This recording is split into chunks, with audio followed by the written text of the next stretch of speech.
കൊച്ചി പഴയ കൊച്ചിയല്ലായിരിക്കാം, പക്ഷേ ഞങ്ങളുടെ പ്രിയപ്പെട്ട ആൻ്റണി അതേ ആൻ്റണിയാണ് എന്ന് പറയുന്നതിൻ്റെ സന്തോഷവും ചാരിതാർത്ഥ്യവും ഞങ്ങൾക്കെല്ലാവർക്കും ഉണ്ട്.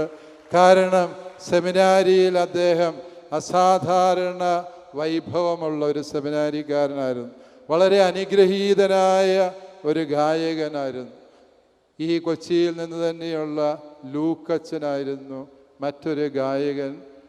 ഇവിടെ നമ്മുടെ പ്രിയപ്പെട്ട ആൻ്റണി അച്ഛൻ മറ്റൊരു അനുഗ്രഹീത ഗായകനായിരുന്നു. ഞങ്ങളുടെ ബാച്ചിലെ മറ്റൊരു ഗായകൻ ഇപ്പോൾ മെത്രാൻ പട്ടം സ്വീകരിച്ച് വിജയപുരത്തിൻ്റെ സഹായ മെത്രാനായ ജസ്റ്റിൻ പിതാവാണ്. ഇന്ന് പലരും പറയുകയുണ്ടായി, നിങ്ങളുടെ ബാച്ചിൽ നിന്ന് ഇത്രയും പിതാക്കന്മാർ ഉണ്ടായത് എങ്ങനെയാണ് എന്ന്.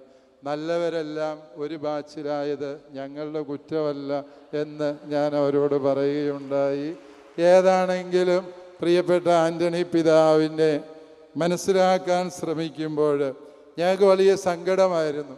ഞങ്ങളുടെ മിടുക്കന്മാരായ 5 സതീർത്ഥ്യർ, ആൻ്റണി പിതാവ് ഉൾപ്പെടെ 5 പേരെ അന്ന് കുരീത്തറ പിതാവ് തിയോളജി പഠിക്കാൻ റോമിലേക്ക് വിട്ടു എന്നുള്ളതായിരുന്നു ഞങ്ങളുടെ ദുഃഖം.